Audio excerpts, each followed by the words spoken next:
grace is not doing the things you've kept doing and then asking for forgiveness.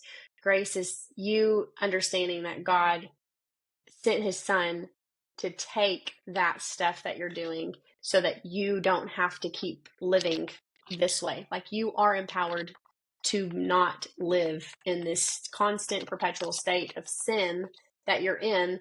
Like, you can be redeemed, you can be saved, you can be set free. And grace is the concept that I think most people, when they get it, it changes their world. Hey, I'm Jessica Jernigan. I'm a wife, a mom, a children's pastor, a publisher, and an author. I have come from a long, long line of ministry extraordinaires and cannot wait to share with you my faithfully story. Well, thank you for having me. I appreciate it. How did you connect with Alicia? So I met her at the Orange Conference in April of this last year. She was one of the vendors, and my husband and I, and then our youth pastor and his wife were both there. And so we're just out doing the vendor stuff. And I connected with Alicia, got her card, and found out like what it was, what Faithfully actually was. And so later on that day, I went back to her booth and I was like, tell me more. This is super cool. Because obviously I'm very aware of LinkedIn and know that life. But this is just a really neat approach to connection in the ministry world, which I've been doing this my whole life. Essentially, my dad was in ministry, still is. He's our pastor, and my grandpa was in ministry. So I really do come from the legacy of ministers and doing this thing full time. And it's a thankless job and it's a lonely job sometimes. And so I really loved what Alicia had when we first met, of just getting connections of even people that just understand. They don't even have to have the exact same underlying beliefs on everything. It's just, we understand ministry is hard. And so very cool how we connected. And then we just ended up having a Zoom a couple of months ago. And now we're here. So super neat. Yeah, I understand. I was a pastor for 10 years before I started coding. Yeah. Wait, so what booth were you at? So I actually wasn't a vendor. I was just in attendance. So I have a publishing company, but I'm also a children's pastor. And so we went on a whim. Like, my dad was like, okay, find a conference. And we love Orange, and I've known Orange Theory for quite a while and what they've done. And so I got on and was like, I don't even know when their conference is. And it just happened. Like, I planned it in like a month, and we were like, let's go. And so we just, again, came on a whim. But I think next year for the 2023, I believe we're going to actually be a vendor there. So that'll be really cool to set up shop and kind of share our resources and our books that we're doing currently in our publishing world. Do you ever listen to Joe Rogan? Yes. Yeah. Love Joe. So this is us. Yeah, he's just super casual and authentic and himself. And like, that's I realized, what I think the world is looking for. I think that's the vein. People don't want it to be polished. They just want talking or just kind of experience and stories. I think that you are very much on the right path for sure. Yeah, something I've been realizing more and more in a digital age where there's just so much information now, and a lot of it is just opinion, like people are wanting to connect and like on a heart level. And when you genuinely express yourself and become vulnerable, there are other people that like can relate to you, and then that's what's most attractive. So yeah, I just wanted to say that's the part, is that people can say, oh, I didn't know I was the only one, or I thought I was the only one that felt that way, and now I'm not. So it definitely opens up the opportunity for conversation and for healing too. I mean, for people that have gone through tragic things, they can always find someone who's been in that and doesn't even I don't necessarily need to preach at you. I don't necessarily need to tell you all this great insight. It's that, hey, I've been there and this is what helped me. And I think that's so needed in the church and in the world as a whole. But I think that is where most people are going to and gravitating to, is just that authenticity, that they don't want something so polished anymore. Yeah, so it's actually out of my own personal necessity too. It's because I lived this life where, like, people said I was crazy, right? Like, because you got to conform, that's not going to get you anywhere. And then I always felt crazy until I started sharing my story, and you see it in people's eyes, like, oh, you too? And I was like, you You did too? it? Where Yes. have you been? And I feel like, Why we're did you just, tell me? yeah, Yeah, that's like exactly right. we're so conditioned, because again, in this world where like, the outside is everything, obviously you want to Yes. project this thing so that you seem valuable. Yes. But the value is Mm-hmm. actually in the inside. And if we just kind of pull down the walls, we realize we have this common thing of like just hurt and Absolutely. suffering, and we need Yes. help and we need each other and we need perspective. And so, yeah, that's kind of like my take on this podcast, but also just because I'm I super love it. interested in meeting people and I love hearing God's story. Because every time Like, I hear yeah, how someone, did you get here? yeah, Absolutely. yeah, How yeah, did you yeah, get yeah. here? That's so true. I love that. That's amazing. I think that this is going to do very well because, like I said, I think people need that and people desire perspective Mm, and without even telling others, like they might not know that they need perspective, but just sometimes when we can kind of get out of ourselves and kind of go up to that aerial view when you see completely different and get that almost kingdom perspective too mm. of I don't have to see what's exactly in front of me. I can see further on down or I can assess the entire situation as a whole. And I think that just helps with the faith journey because it's a journey. It doesn't ever feel like it ends.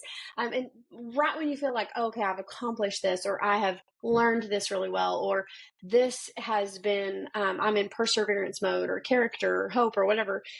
And then this next thing happens, and you're like, oh, come on. And so it's just kind of this one thing after another, some really good, some incredibly difficult, but at all of it, at the very end, you kind of look back and say, okay, this is why I went through this, or this is what God turned around for good when the situation didn't look so good. So I love it. That's exactly why I'm writing a book, because I realized I need to get this on. Awesome. And it's funny because you Yes, have a publishing company, and it's so true. I know a that's girl. so that's actually my transition of like I was, doing a little research just because wanted to, be a Yes. little prepared. Yeah, Like could you tell me more about your Abounding Publishing and how absolutely. you got there and what was So your story? it is a very cool way that we got to where we are. And even I tell people, like, had anyone told me, you know, 5 years ago, you're going to have a publishing company, I would have laughed at them. Like, that is not me. I have I have no idea where to start, how to do this. But like I had mentioned, I have been in ministry my entire life. I was birthed into it essentially. I think my dad started he started his first children's pastor job when I was very young, probably, less than 5. So this is the only life that I've ever known.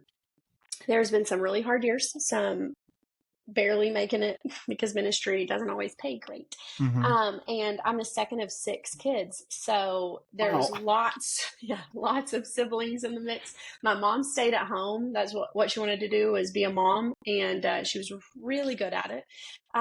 We got to stay home with her, my dad in the ministry side of things. And so just how we got to the point of the ministry side is the Lord in and of itself. But through all that, I saw a lot of things growing up, specifically in children's ministry, and how kids have changed so drastically. They haven't. Like their insides have always stayed the same. They always desire the same thing, but their exterior world is vastly different. When I was a kid, and then when I was a teen, and now that I have my own kids.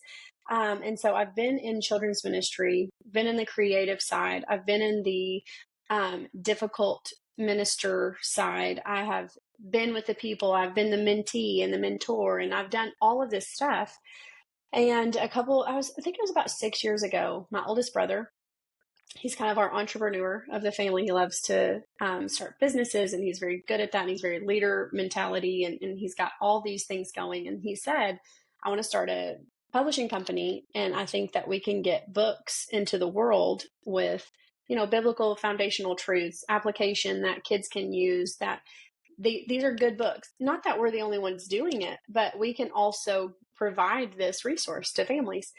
And so I was coming on as a contract employee. I was going to be the contract author. I was going to write till my fingers couldn't write anymore. And that was my dream. I was like, that's where I'll fit for sure. I'm in. And through a process of a devastating flood in their life that should have killed them, even it was just an incredible thing that God rescued them from.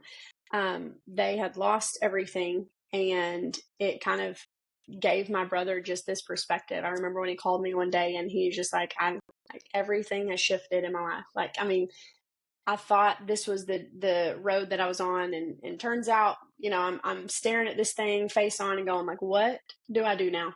And he started his own contract. He's a general contractor now. He started his own construction company, and then he said in this phone call, "I'm giving you a publishing company." And I was like, I don't really know what to do, even to the point where I Googled how to start a publishing company. And because I was like, this is so out of my element. I have absolutely no clue what to do, where to start. And it has been about almost 3 years of investment and prayer and tears and all the things. But at the end of this, on the days that my why is the only thing sustaining me, because it's not the, incredibly fruitful capital in the business or the amazing marketing that I am doing or all of this, outside stuff. It's this, why am I even doing this? Like at any point in time, I could give this thing up and be like, I can't, like, this is outside of my reach. And I think it's good to stay outside of your reach sometimes, because then that whole entire, I get to trust Jesus comes into play. Like, I'm at my last straw. I don't know what else to do other than to rely on you. So I am at the point of, what is my why? And it is simply to provide all of this knowledge base that I have in the ministry world, in children's ministry, with people, managing people, and going, all that they want, truly all that they want, is someone to care enough about them to say, this is how you do this. Like, they want to teach their kids the Bible. They want to teach their families the things of the Lord and spiritual concepts. And when they choose that, like, they're all in. But sometimes we don't have the availability, or we don't have the resources, or we don't have the time, or we just don't know. They just say, I don't know how to teach my kid this thing. So how do I team up and partner with a parent? How do I partner with a kid and say, hey, here's a book about purpose? Because there's going to be times in your life that you might not understand why God gave you the gift that he gave you. But let me give you a donkey who can help you understand it. And Daisy Donkey is all about using your gifts. Here's a tire, an unconventional way to tell someone about gifts and callings. But here's a tire named Willie. And even though on the outside he's so cute and so fun, and it's a great book. And at the end of the book, and you're going, oh, that makes sense. I just needed it to be tied in some way, in some format, in some media, to tell me, like, this is what God has called me to do. He's never steered from it. I've always had this calling on my life. And so these are important things. Like, it's more than, of course, we know the underlying thing is tell them about Jesus, tell them what Jesus did for them. Why are we here? What's the gospel? What's the Great Commission?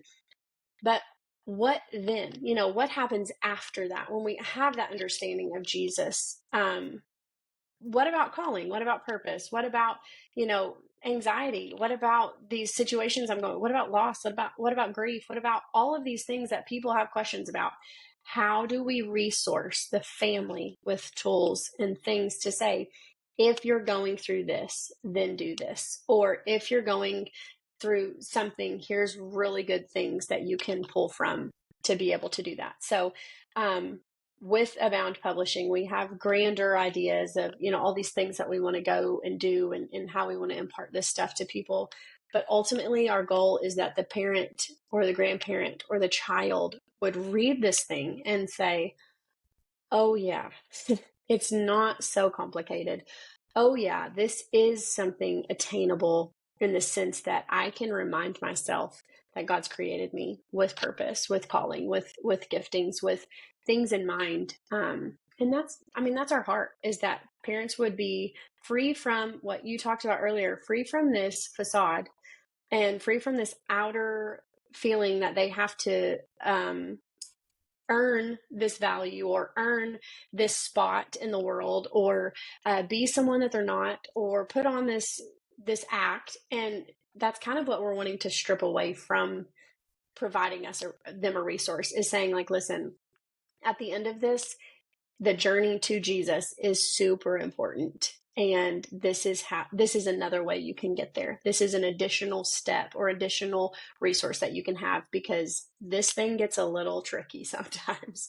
It can be a little overwhelming. So that's who we are. What we want to do mainly is just provide things for the parents and the grandparents and the children to say, Jesus is with you and he's never going to leave you nor forsake you. I love that. I love centering around purpose, because, like, Faith is essentially a startup, right? And so we're Yes. feeling so many pains. But Yes. what helps Same. is, like, seeing the vision toward the end Yeah. goal, right? And so even when you get to like small markers, I realize in life you need a goal so far that Yeah. you might never reach it in your Yeah. lifetime, but it's such a good path that you It's get a good everyone on place board. to end Yeah, up. yeah. Hmm. And so I And love the if fact that you said, everyone catches it, if everyone's seeing where we're going, it's easier to get there. yeah. And I think even what you and I both probably have in common, more or less, is with the startup, you're holding so much stuff. Like, you have the social media aspect and the marketing and the talking to people and the podcast and all this stuff. And you're like, I'm not really, like, that wasn't what I thought Hmm. Hmm. when I started this business. I had no idea what all I Hmm. was getting myself into. Like, when you're dreaming this thing up, it sounds so great. Like, oh, I'm going to help people. Well, you also have to have QuickBooks, Hmm. and I'm not good at QuickBooks. Yeah. Like, I don't really care about my books. I should care about my books. So how do I care about books and care about the books that we're writing? QuickBooks and just regular reading books. And that is, I think, the hardest part. Everyone told me, I mean, it's difficult to start your own business and to sustain and to just stay with it. But you don't really know until you know. It is, it's the most character building exercise that I've ever done. Let's start a business and see what happens. Well, sometimes it's not so great. And so I think you and I kind of share in that even though this isn't exactly what we had in mind in every aspect, when you see that thing far down the road and you're like, that is where I'm going. Like, Hmm. I know that's where I'm going.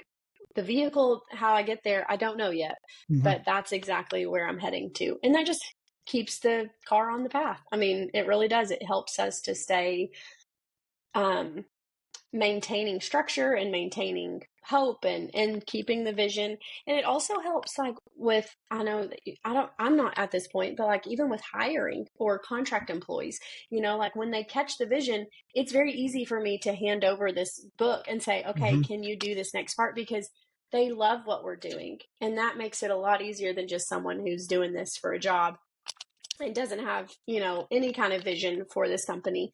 It changes it. So I think having a business in the faith realm, in the faith business um, era, or in this vein of keeping Jesus first, is an entirely different part of business owning.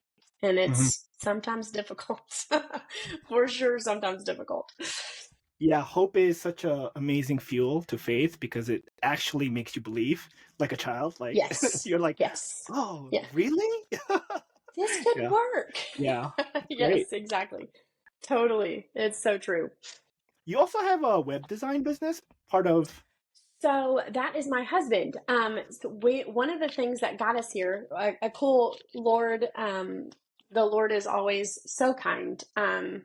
It's been since March. So my husband was a coach of 19 years. He was a varsity basketball coach. He coached boys, and then when we got married, he was then the girls coach, and that was just what we knew. I was a coach wife. Then I was a mom and a basketball coach wife. With being a mom, I added babies. I have a 6, 4, and 2-year-old. They're Mm. all girls. So I was essentially a single mom from November to March every year during this season of our life. And I loved it. Like, there was some days that I was like, this is awful. About January, we always had some, like, marital Mm. situations that would arise. And we're like, we forget. We do this every year. Why are we so surprised in January that we hate each other? It's because we haven't seen each other in months. And so we kind of got this really good game plan of like, okay, here's how we're going to be a coach and a coach's wife. And not only that, like, I'm not a stay-at-home mom at this point in my life. I'm working. sometimes full-time, then part-time. I'm also maintaining the house. He's gone literally Monday through Sunday because he had different ball games, different times of the week. And like, I mean, it was nuts. And we just got to the point where we're like, okay, is this what we want to do? Like, is this us forever? And he even got to the point where he just felt like there was more happening. There was a shift. And he really did just kind of press into this idea of like, okay, I think the Lord has something for us. I don't know what it is. So back in March, it was about spring break. My husband is a sweet, sweet man and loves everything to be in a box. Like, he's very white and black. Everything must match. Nothing out of sorts. And I'm like, let's just wing it. And he's like, that makes me have hives. Oh, And the opposites. so, 100%. Yes. Like, let's go have fun. And he's like, Yeah. let's not. And so he is very much by the book. And part of the reason I love him, because he's kept us on the straight and narrow. And I would be in a ditch if not for Brian most days. So we are on our way to a spring break trip with some friends of ours. And he looks over to me. We're driving down the road and he said, what if I resigned? And I was like, what? And he said, what if I resigned? Because the option was, we didn't feel like there was an option for him to quit coaching and still be a teacher. We're like, we'll keep the retirement. We'll keep we'll tell the Lord what sounds like a really good idea, which is we'll keep the good part and we'll give this up, and we'll just do Abound web design on the side. He loves web design. He loves that thing. He's done it not for pay ever, but kind of realizing like, oh, I think I could do this. It started with my website. I needed one. And he was like, I think I can build it. And that's what happened. And then it kind of just trickled into this idea that maybe we could make a living at this. So he just said, maybe I should resign. And I was like, okay, like completely thrown off. And normally I'd be like, sure, let's do it. Let's trust the Lord. Cowabunga. No, I was like, hold on, like, just chill. I was like, let's do spring break. We're only going to be gone a couple of days. We're away from everyone. Our phones won't work up here. Let's just take this time and we'll just think about it. And he just never let up. He was like, yeah, this is, I think, what I want to do. And I was like, okay. So we come home and I was like, listen, Brian, I'll follow you into the wilderness. If that's what God's asking us to do, I will follow you. Let's do this thing. So he and I both quit our day jobs. Because I was doing this on the side. I was just publishing on the side and it was a lot. And then obviously I'm doing publishing, children's ministry, being a coach's wife from November to March, being a mom, being a wife, like all this stuff. And I was like, something's got to give. I'm going to implode. We took everything that we knew, every certainty, every security, every emergency fund, all the things that we knew as this, almost, it wasn't an idol, but almost in a sense like this thing that we just put so much security in. And we left it. And we just said, okay, let's do this next step. And it was absolutely exhilarating. And we knew, we asked, we were like, Lord, please confirm this, because we need to know when the going gets tough, like we don't want to veer from this and question that this was you. We got a few confirmations in this time of prayer of this was absolutely the Lord saying, this is the next step. Give me what you have and I'll show you something better. So that was wild. And we are living in the days of trusting the Lord with everything that we have. Time, money, resources, you name it. We are in the throes of a testimony coming on the other side of this. And even to the point where we decided, like, we even want our kids, our 2-year-old's not going to probably understand at this point. She's not going to remember.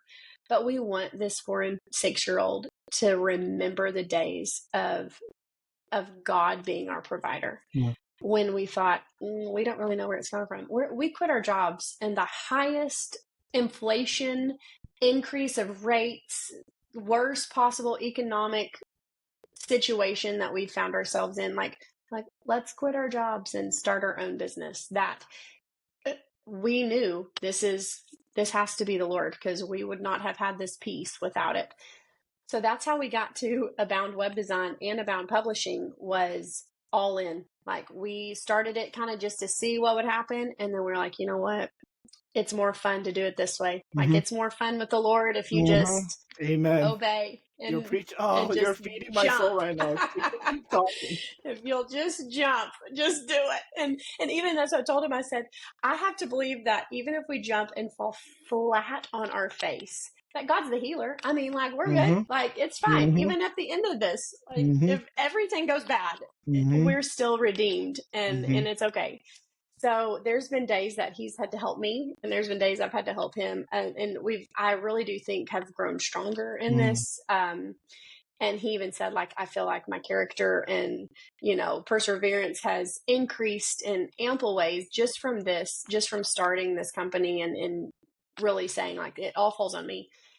Because even in this industry that he was happy, but just not fulfilled in a Yeah. way in the last several years, Mm-hmm. but he knew every month he was going to get a check, like, it Yeah. was not hard to trust because, well, we know we know we're on salary.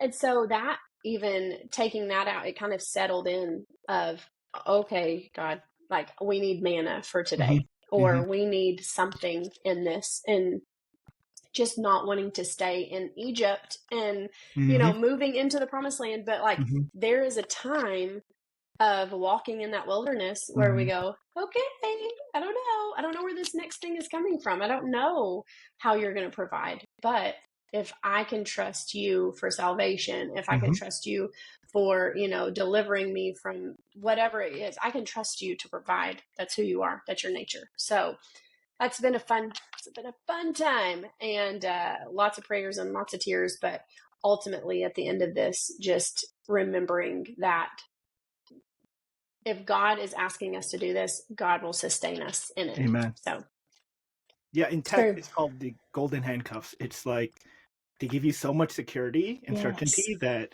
you're kind of stuck of yes, like, oh, I can't leave this. But the people that leave is people that yeah, have this like grand dream and like it would kill them not to do it. Do you know what I mean? And I feel like God places yes, that purpose in us. And it's interesting because like right now, where I'm in my life, I've always thought about like the leap of faith. And the illustration is always, I mean, Tim Keller uses this a lot where you're like falling down a cliff and faith is just you yes, leap, like reaching out and grabbing the branch, right? But now I yes. realize understanding the physics of gravity a little bit, I'm gonna get a little nerdy here. I When you like this. when you're in free fall, you get to a terminal velocity where you're kind of floating, right? Mm-hmm. And if you close your eyes, you would not know that you're falling, right? It's only when you open Yes, it and you look down that that perspective you of that. know. Yeah. Mm-hmm. And so my thing is like, oh yeah, like I trust if I get splatted that God will resurrect me or that he's so good, he'll give me a soft landing, right? That Yes, he is like my parachute or like a swift of wind or yes, whatever. And I was like, oh, but taking that leap is so scary. But once you do it and you get to yes, that terminal velocity of freedom, it's so freeing. yes. And I don't know how I ever lived any other way than just like, oh, every day I I'm trusting the Lord. That's even so. I was having this conversation this morning, actually, and I was like, what's crazy is there was a time in my life when I felt like, and I don't normally tell this story. This sounds like, oh wow, that's so fancy, but I think for this conversation, it's relevant. On my Facebook memories, I got on today, and 13 years ago, I knew that the Lord was asking me to give my car away. And I mean, 13 years ago, I was young 20s. I wasn't married. I had no concept of this, but I remember sitting in church, and I remember the face of the 16-year-old kid I was supposed to give it to. I remember I mean, it was the wildest thing.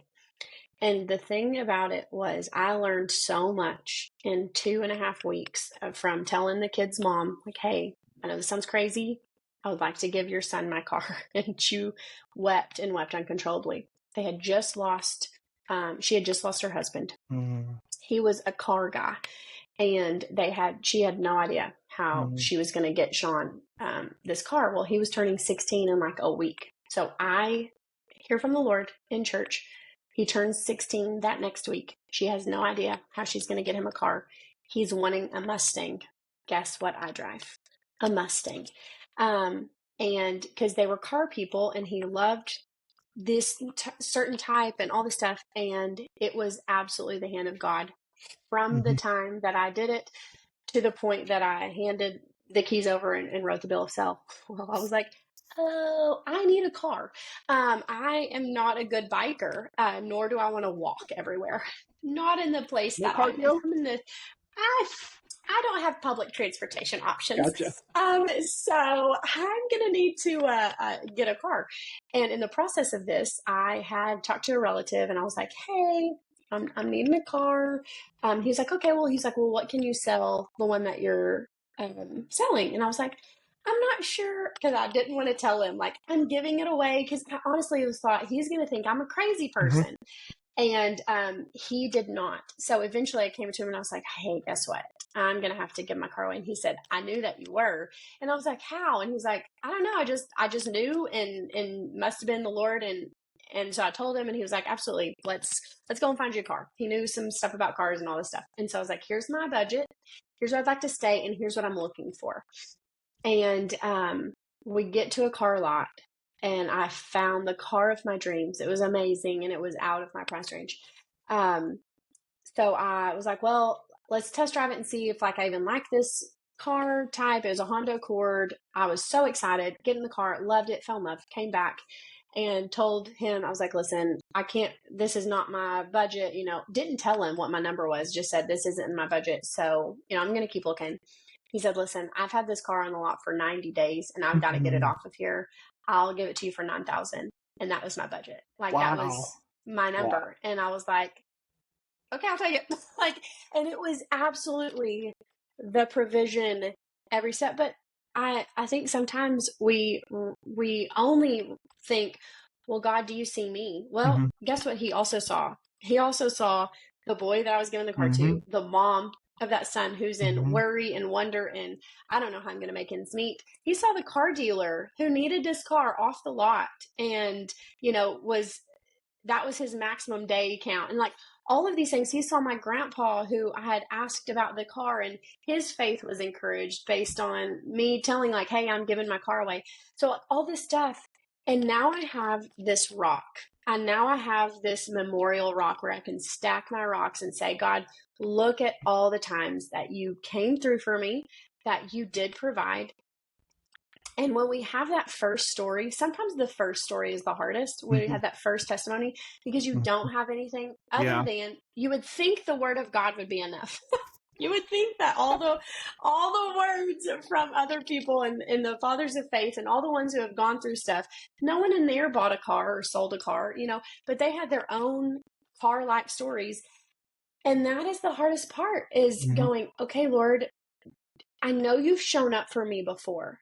What does it look like when you show up for me? It might not be as big as a car. It could be a small thing that God completely intervened. I remember sitting at I think I was at the Target parking lot. I was pregnant with my second born, and I immediately felt like this overwhelming fear about a cord being wrapped around her neck.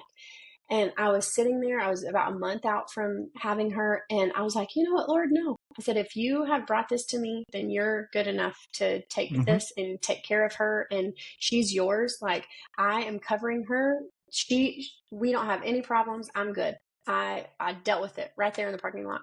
Mhm. Well, lo and behold, she is delivered, and my mom and husband were both in there and kind of panicking. I wasn't. I didn't know anything different, but they told me later, after she was fine and all that, that she came out with a cord around her neck. And my doctor was incredible and fixed it. Well, one of my best friends was in the waiting room, and she texted me a day later, and she said, hey, did Sloan, she said, did Sloan have cord trouble? And I was like, yeah. And she said, I was feeling that in the waiting room. Like I just kept seeing it, and I just kept praying, and I was like, thank you for, like, what a testimony to me as well, that I have people in my corner praying for me and lifting us up. So it's not hard to find the faithfulness of God. But it's kind of like digging for diamonds. Like, anyone can find dirt, but you have to go dig for diamonds. And that is where we are. And especially in now 2023, like, when we're taking these leaps, when we're in that free fall, going, okay, Lord, even though I don't know if I'm going to crash and burn, I have no idea if I'm going to have a soft landing or if you're going to have to resurrect me in some way. I know before I've seen your hand of Mm-hmm. faithfulness in my life, Mm-hmm. and I'm cool to trust you still with this, with what I have right now. So it's so much easier said than done, too. Like you're in the middle of it, as you know, starting this whole entire venture and going, I don't know. I have no idea, but I am bold enough to ask for what I need and to come to you and to trust that you see me and you see everyone else that I'm with. So I just think it's an opportunity to trust the Lord and to be steadfast in our faith, but it is not without some tears. That's for sure. Definitely cried a few. Yeah. So what I'm learning more and more, that faith isn't here, it's here. Like you have to experience it, because without that Yes. experience, it's not real. It's theoretical. And Yes. like even in this venture with Faithly, what's been helpful is talking to a lot of people who've done it before us, right? So we see Yes. kind of their pathway, and not to say we follow it exactly, but it's like, oh, I see where the pitfalls are and where the successes are. Yes. And so that experience and Yes. hearing it gives you the courage. And so even with the whole taking a leap of faith thing, I feel like most of my life I was taking like little jumps. So like when I was a kid, I Yes. would like jump off the curb, right? And then Yes. I would jump off Yes. like like like trees, but then it would get higher, and as I Yes. get older, I would get bolder, right?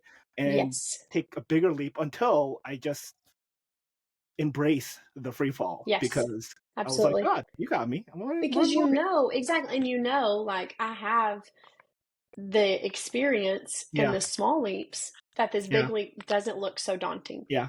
And I think there is that thrill. I'm a Mm, thrill seeker. I me love too. me some roller coasters. Love them. My Me husband's like, too. please don't make me. Actually, when we were dating, we went to an amusement park. So funny. And he got on one and he was green the rest Mm, of the day. And I was like, I'm so sorry. I know you warned me and I know you're really mad at me. And he was like, no, I literally, you're never going to get me on another roller coaster. So love is blind. But I have to pick other people to go to roller coaster and enjoy roller coasters. Maybe I love it because I know I'm still safe. Like mm, I know you see the scary, crazy stories on the news. I don't think about those. But I do think like even in this thrill, like I'm going to have an emotional reaction when mhm, this thing mhm, takes off, mhm, whatever it does, if it's upside down. mhm, But I know like I'm cool. I'm secure. Like what's the worst thing that could happen? And so my approach is I like to feel that jolt of, excitement and thrill, but it would be completely different if I had never done anything, mhm, exciting or thrilling for me to just get on a roller coaster and be like, well, let's see what happens. I'm probably going to have an entirely different emotional mhm. experience. But I love that what you're saying, like just from the curb to the tree to the thing, like sometimes God isn't asking us to go jump off the roof. Like Yeah, he's saying, small will steps. you just and it might just be something that doesn't even it's almost like a training. I'd even told a friend of mine, like she was asking about like, okay, how do you hear the Holy Spirit? And I was like, I know it sounds like we make it so much more complicated than what it truly is. But it's just that gut, like when you have the gut feeling, like when you're filled with the Spirit, when you love the Lord, the Holy Spirit is trying to tell you, like, don't, or do, or go, or stop, whatever the case is. I said, we make it so difficult. I said, sometimes I truly do think that the Lord speaks to us to see if we're listening. Like, Mhm, there's not anything on the other end. It's mhm, not like, well, you didn't listen and I'm going to, mhm, beat you over the head with a baseball bat. It's, do you know my voice? Do mhm, you know if I'm telling you? Like, that is why in the middle of the jump, if you have this thing that goes back and says, I know your voice and I mhm, know you told me to do this. mhm, Therefore, I am going to stand on this truth. It doesn't matter if everything looks grim. It doesn't mhm, matter if I don't think that this thing is going to work out. I know it was you because I know your voice. mhm, He might not ask you to quit your job the very first time that you're listening actively to his voice. It might be take this road. It might be stay longer. It might be say this. It might be send this person a text message. It's probably not going to be anything really incredibly, life changing, but it will change your life because things start making more sense and mhm, and it becomes more prevalent in your life and it becomes easier to hear the voice of the Lord, because we're in tune to it. And so I just think that it's important that we train ourselves and we let the Lord do some training in us, that we would go, oh, that was easy. I know that was not the voice of another. That was the voice of you. And therefore I can trust that voice. So I think it's very crucial. The pattern I've been constantly seeing in myself is just God as the Father, and we're his children. And so he's teaching us obedience in the little things because he has something really big planned. But we can't get there without doing the little things first, because the big things are really scary because you have more to lose, you know? And so listen, and this is not this is probably an unpopular opinion, but we have been going through this. Yes. I have a side podcast let me hit you with the that's hilarious. I think an unpopular opinion is some of the ways that we have transitioned into parenting our children. Reason being, I absolutely am for, like, you hear the words gentle parenting, you hear, spanking, you hear all the things. And then there's this great big divide of people. Like, I heard it once and they said, if you say I spank my kids, you've lost half your audience. But if you say I don't spank my kids, you've lost the other half. And I'm like, it's so true. Like, there is such a dynamic in parenting where people think if you do this, you're screwing up your kid. And if you do this, you're screwing up your kid. And I'm like, we've got to stop. Like, we've got to chill. But my unpopular opinion is that we do not teach and correct and empower obedience the way that we should.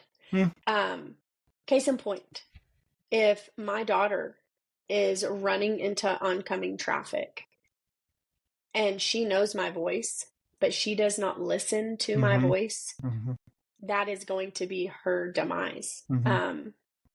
It could kill her. Now, there's going to be times that her hearing my voice and listening to my voice wouldn't get her in danger, keep her in danger. But when I've asked you to do something, listen, little 4-year-old, little 6-year-old, you don't have the perspective that I'm holding.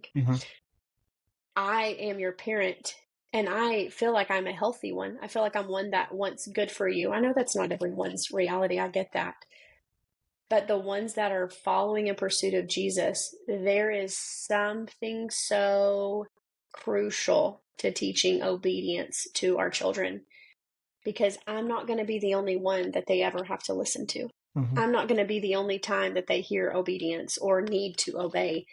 There's going to be bosses, there's going to be leaders, there's going to be teachers, there's going to be a God that they serve. That obedience is so necessary, and we are not teaching it in a way that I feel like is healthy. We are giving them options to pick death or like happiness, like, well, I want to go out into the middle of the road, so I don't really want to listen. Okay, but you don't understand at your 4-year-old perspective. My perspective is seeing way more. It's experienced, it's wisdom, it's all these things that I'm bringing to this, that this will lead to your death. This will lead to something that you don't want. Therefore, obedience is so important. I love an open space for kids to ask questions. I love for an open space for them for dialogue. I don't think that it should be a dictatorship in parenting. I don't think we should have but sometimes, and again, unpopular opinion, sometimes the answer is because I said so. Like, it's not, let's have a 30-minute, debate about this and figure out why I asked you to do something. Sometimes the answer is, I need you to do this because I've asked you to. I'm living at 32 years of age in a season of my life where God has asked us to do something, and his answer is, because I said so. Exactly. Like, this is why. He has not told me why he asked us to do this. It's because I asked. Now, guess what? It's my choice if I obey. It's my decision. I get to decide that. 6-year-old, you get to decide that. What we don't get to decide is our consequences. Unfortunately. And that stinks. But even to the point where I feel like this really simplistic revelation of obedience. My 6-year-old last year, so she was 5, she had come home from school and there was something in her bag that I knew wasn't hers, but it was, I mean, you got a parent with the Holy Spirit. It's so hard without him. Mhm. But I was like, oh, something's off here. And so I went in and I was like, hey, what is this? And she was like, oh, that's, and I was like, oh, completely the worst liar in the entire world. So I'm like, let's just see how this plays out. And so she's like waving and she's like, oh no, that was my friend's and she gave it to me. And I was like, you did? I was like, which friend gave it to you? She changed the name of the friend. And I was like, now tell me again. So who gave it to Mhm. you? Change the name again, you know, all this Mhm. stuff. And she said, okay, well, I know I didn't steal it. And I was like, okay. It was $1. Like it Mhm. wasn't, it was minuscule, you know? And I was Mhm. like, okay. I was like, here's the thing. She was boo-hooing and I was like, Mom's not mad. I said, here's what I also need you to do. Because I told her up ahead, I said, I need you to tell me the truth. It is so important right now, Mhm. knowing you're not going to get in trouble, Mhm. that you're not going to have a punishment. Mhm. What you need is to tell me the truth. She told me the truth. It's like, here we go. You know, took a minute to get our emotions back in order and gave her a hug, did all the things. And I said, how did you feel when you took that $1? And she said, I felt so weird. And I was like, where did you feel weird? And she pointed to her stomach. And I said, good. Mhm. Because she had recently gotten saved. And I said, I'm so happy. And she was like, what? And I was like, the Lord is talking to you. Mhm. Like you are living this thing out. I said, the thing about it, we had been talking about walking by the Spirit. And she was like, what does that mean? She's so inquisitive. And I'm like, I've heard this my whole life. And I have absolutely no idea how to tell a 5-year-old how to walk by the Spirit. Like, how do I break this down for you? And I was like, I don't really know. So we just kept talking about it, and it Mhm. came out. And in this moment, she's holding her $1 that she stole. Bless her. And I said, Annabeth, the beauty of walking with the Spirit is that it's 2 parts. And she was like, what do you mean? And I said, you listened, you didn't obey. You heard the Holy Spirit. That was that weird feeling. You didn't obey that weird feeling. You went ahead and did it. I said, and walking by the Spirit is 2. It's listening and it's obedience. And right then I was like, man, that was a good word, Lord. Like, Mhm. thank you for Mhm. that. Like, you just did that for me. Like I needed to hear what walking Yeah. by the Spirit was. But it was just this whole entire process of Mhm. figuring out, how do I handle this, Jesus? I don't always get it right. Some Mhm. of my parenting days are really bad, Mhm. really, really bad. Mhm. But it's just this thing of like, Lord, if I am learning to obey you immediately, how do I teach my child without having that dictator Mhm. or authoritarian situation where it's taken so negatively now in 2023? But how do I impart to her that obedience is so important, one of the most important things, and immediate, not a slow obedience, but Mhm. right now. So that's the hardest part of obedience is doing it and then also teaching it. But I do think that that's the unpopular opinion of the day of obedience is not harped on enough. And we more than often want to go with what we feel rather than what we should. And we think we can justify it. But sometimes the Lord says, because I said so. And that has to be enough. I would add, I think that's just a byproduct of listening to the wrong people and then getting hurt. Because another thing Yes. I'm learning a lot is relationships really just comes down to trust. So when you can Yes. create a safe space and foster trust, and one thing I think it will happen, but I think see it more and more happening slowly is I think we need to eliminate the concept of shame. Like we Oh, turn absolutely. we turn guilt into shame and then we punish when we're supposed to take the guilt and say, "Hey, feeling bad is a Yes. good thing because you want to Yeah. feel It's bad about the bad conviction. things." Yeah. Yeah, But then if you exactly. take it to the Lord, he takes your Hmm. guilt and all your mistakes and gives you back a new heart and a new conscience and forgiveness, and he will work it Yes. out. Like there's so many times, like you said, I have many, many bad moments, public bad moments. And Yeah. for a long time I was like really like heartbroken about it because a Yeah. lot of it is like I couldn't help it was who I was in the moment, right? But Yes. I see so much good that God is doing out of it that I've learned and people have moved on and like flourished that I was like, man, even in my most worst moments, if I can just lay it down before the Lord and say, I'm sorry, use it. Yes, Use his waste. Because he absolutely. makes Yes, something out of nothing, so he'll take the bad and make it good. And so yeah, so I absolutely. love And what that's you his did with your nature. daughter. Yeah. Yeah, that's his nature. I mean, and that's again, if the 6-year-old, if your children, if my children, if the children that we're imparting to and helping in any way, if they start seeing this, we do have a new move in the Mm. ministry world, in the church world, that it shifts because kids are not just getting talked to, they're getting talked with. Mhm. And so they can ask the questions, Mhm. they can be vulnerable, they can steal a dollar and it not be the end of the world. Mhm. It's not that tragic. Now, we had a consequence. She ended up having to write a letter and having to tell her friend that she Mhm. stole the dollar. And we even got to the point in this process, like she said, what if my friend doesn't want to be my friend anymore? And I said, I know. Like, Mm. what if? And, Mhm. and it, then we have to have this hard conversation of our actions have consequences Mhm. and it stinks, but sometimes we can't pick that. Like your friend gets to decide if she wants to be your friend. I mean, again, experience and wisdom comes that Mhm. this 5-year-old's not going to be that, problematic about the friendship. I think we'll be fine. And they're just as great as ever, Mhm. no big deal.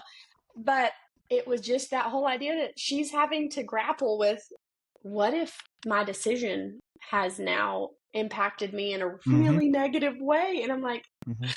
this is so hard to teach you. And because I want to fix it. Yeah. My natural Mhm. inclination is I'll step in, text Mhm. the mom, Mhm. it's okay, don't do it again.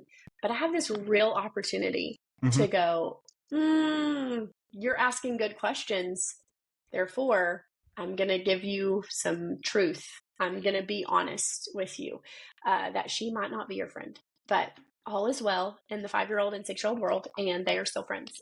But it was a process to go through, and there was a lot of things we hit of how to grow and all the character building and all the things. So for stealing $1, it turned out that it was not worth it in Mhm. the end to steal that $1. Um, and we learned that. And any other way that I could have approached that might not have gotten that home and might not have hit all of the different things. But I think that's, again, as you said, like there's so many options that I could have done this completely differently. But when we are walking with the Lord, He can take all of our things that we go, ooh, that wasn't good. And He can take them and make them better. Mhm. He can restore them and redeem them because that's who He is.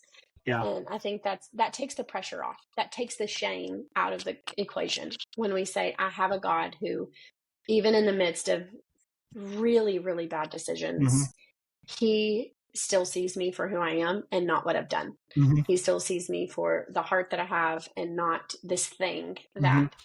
that, I was totally slipped up or did something I shouldn't have done. So, and that's got to be a message of hope. But I don't know that enough people know this message of hope, that shame doesn't have to be a part of your story. It can be that God has completely redeemed and set you free from all the things that have happened. And that's why grace is such a bonkers thing because Yeah. like when you get grace, like it makes you want to obey more of like, wait, what? Oh, Yes. what?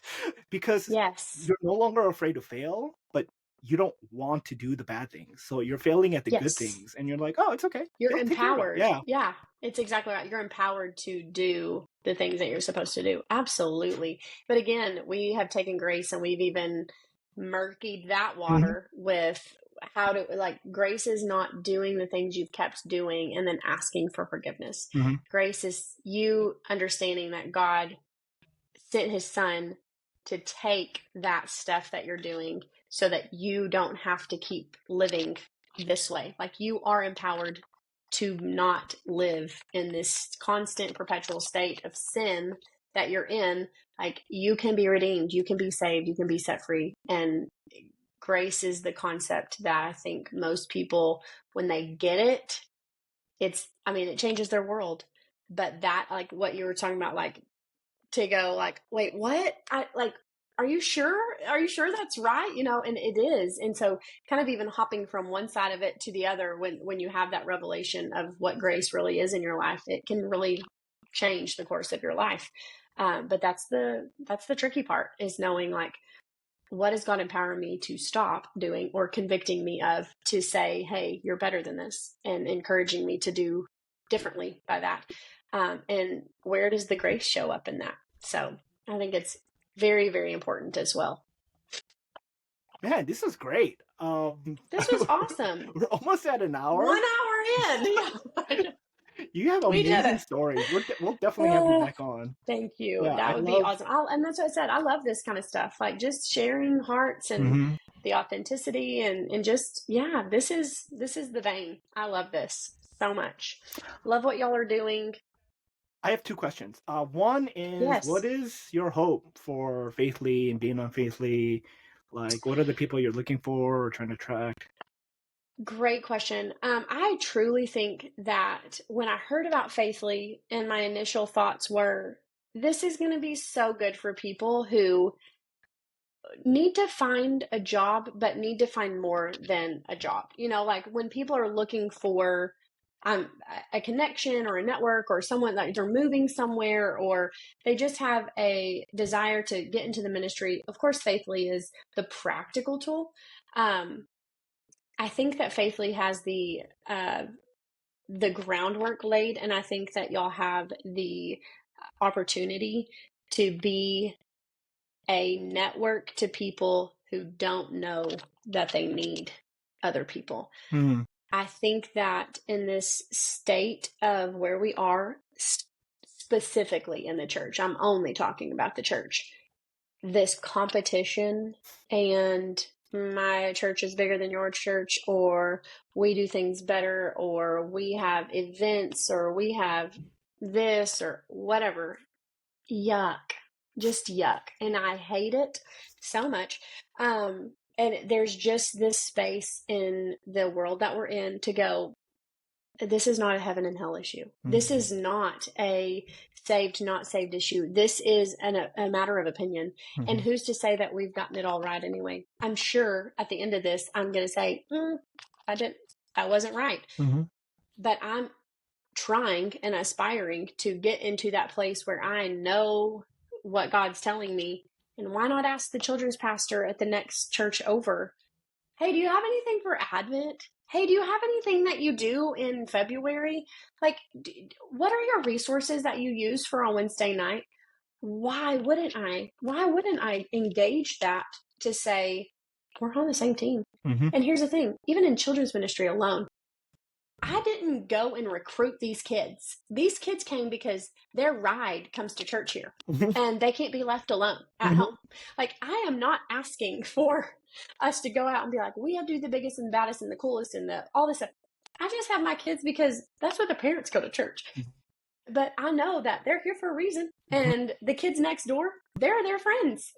The church down the street, they have people that are connected to this person. So why are we in competition? Like, what are we doing? And I just think it's so necessary for even more than just the small, intimate group of, like, my hometown. We have X many amount of churches. We'll all be in a Faithly small group. But even saying, like, we're in Arkansas, y'all are in Oklahoma, you're in Texas, we're doing the same thing, but we're clearly not ministering to the same kids. You have yours, we have ours. But this is a forum that can help us to say, this is what we're doing. And I say, oh my gosh, I love that. Let me take that. Or this is what we've just got done doing, and here's how I changed it. Now we're all actually in this together. And we don't have to think like, oh, well, they did that cool thing and I'll never be able to do that. No, you do that cool thing. And it's okay. And that kid probably needs it. So I just think that on the practical side, it's very practical. But on the longevity side, I think it's going to connect people that didn't know that they were allowed to be connected, because our world has taught us that each for his own, and ministry is lonely sometimes. And so having people to just connect to, talk about it, open up, dialogue, it's so necessary right now. Last question is, how can we be praying for you and your family? Oh, well, as you've heard in this last hour, as we catapulted off the deep end, I think just what we've even transitioned to in our prayers has been, if any of us need wisdom, let us ask. Mm-hmm. And that's what we need, like discernment to know what is good. And because I don't want to just do a good thing, I want to do the God thing. I want to do Mm-hmm. the thing that God's Mm-hmm. asking us to do, even if it doesn't make sense. And just erring on the side of prudence and common sense. But ultimately, Lord, if you are in the midst of this, we need wisdom to know, what does this actually look like? What are you seeing? So essentially, just for our home, that we would have that wisdom and know where we're going and how we're doing that. And at our church, we are in some stages of growth that we haven't seen, and it's been incredible. But there's lots of people coming into the church that have either never been churched or haven't been churched for a really long time. People that have been in it for years and years and years, and like just this melting pot of all of this heart and excitement. And slow growth is good. We want slow Mm-hmm. growth because Mm-hmm. that helps us. But just to know, like, okay, what do we do? Mm-hmm. What's next for us? Like, how do we take what we've got, take these people and um, pour into them the things that you want? Is that it's more than just a show, that it's more than just a Sunday morning experience, but it's just their daily life. Mm-hmm. It's just the thing that they always do. So both home and church, there's lots of growing going on, and sometimes growing pains are painful. So just that we would have grace and wisdom and just that discernment from the Lord to know, when is it Him? When do we need to stop? When do we need to go? Well, it's been great talking to you, and yeah, connect with me on Faithly. I don't think we're connected because I didn't know who I you don't were. think we are. That's Yeah. terrible. Thank you for having me on your No, it's podcast, great. and we are not connected, but we'll do Yeah. that now. I'll Okay. absolutely do that now. Okay. I'll Thank see you you. so much. That's it for the podcast. Perfect.